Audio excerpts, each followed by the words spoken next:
آج اگر کوئی سسٹم کمزور ہے، حکومتیں کمزور ہیں، ادارے کمزور ہیں، وہ کمی بیشی کرنے والوں کو، زیادتی کرنے والوں کو اپنی گرفت میں نہیں لا سکتے، یا جو اس سے اوپر بیٹھے ہوئے ہیں وہ خود اس جرم میں مبتلا ہیں، اور اس جرم میں مبتلا ہونے کی وجہ سے اپنے نیچے کے لوگوں کو وہ پکڑ نہیں سکتے کیونکہ وہ خود مجرم ہیں۔ تو اگر نظام میں سکم کی وجہ سے کوئی شخص فائدہ حاصل کرتا ہے، اللہ ارشاد فرماتا ہے الا یظن اولئک انہم مبعوثون، وہ یہاں تو لوگوں کو دجل دے بیٹھے، لوگوں کو فریب دے دیا، دھوکہ دے دیا، کسی کی آنکھوں میں مٹی جھونک دی اور کام صحیح نہیں کیا لیکن اچھا بن کے کسی کے سامنے پیش ہو گئی، یہاں تو کر سکتے ہیں، لیکن اللہ تعالیٰ نے ارشاد فرمایا کیا وہ بھول گئے ہیں ایک ایسا دن بھی ہے جس دن وہ اٹھائے جائیں گے، لیوم عظیم، وہ بہت بڑا دن ہوگا، 50,000 سال کے برابر ایک دن ہوگا، خوف وحشت ابدان پہ طاری ہوگی، اور اتنا گرم کہ آج سورج کا رخ الٹا ہے، پھر رخ سیدھا ہو جائے گا، اب سورج بہت بلندی پہ ہے، پھر 1.25 میل کے فاصلے پہ آ جائے گا، اب زمین میں قوت جاذبہ ہے، گرمی کو جذب کرتی ہے، پھر زمین تانبے کی ہو جائے گی۔ اللہ اکبر، وہ کتنا سخت دن ہوگا جس کو قرآن نے کہا یوم عظیم، اللہ کی عظمت و جلالت کے اظہار کا دن ہوگا، لیکن میرے حضور نے فرمایا کہ 7 اشخاص ایسے ہوں گے جنہیں اللہ اس دن اپنے عرش کا ٹھنڈا سایہ عطا فرمائے۔ ان میں سے نمبر 1 امام عادل، عادل حکمران جو انصاف کے تقاضوں کو بہر صورت پورا کرتا ہے اگرچہ قریبی ہی کیوں نہ ہو۔ دوسرا شخص وشاب نشأ فی عبادت اللہ، وہ جوان جس کی جوانی اللہ کی عبادت میں گزری۔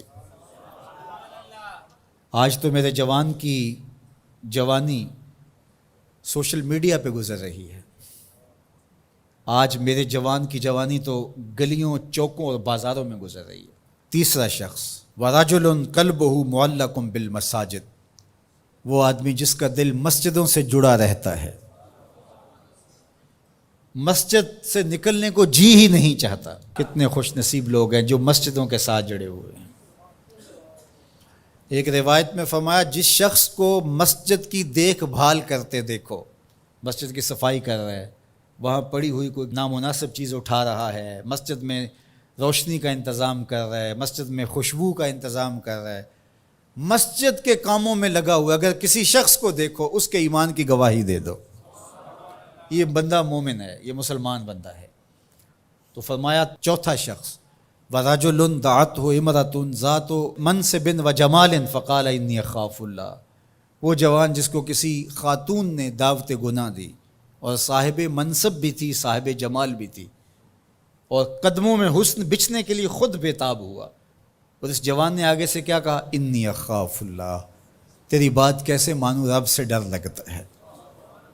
تو حضور نے فرمایا قیامت کے دن جب دھوپ کڑک رہی ہوگی اللہ اس کو اپنے عرش کا ٹھنڈا سایہ عطا فرماتا ہے۔ پھر ارشاد فرمایا وَرَجُلَانِ تَحَابَّا فِي اللَّهِ اجْتَمَعَا عَلَيْهِ وَتَفَرَّقَا إِلَيْهِ، وہ 2 آدمی جو اللہ کے لیے پیار کرتے تھے، جب آپس میں ملے تو اللہ کے لیے، اور آپس میں اگر ان کی دوری ہوئی تو وہ بھی اللہ کے لیے۔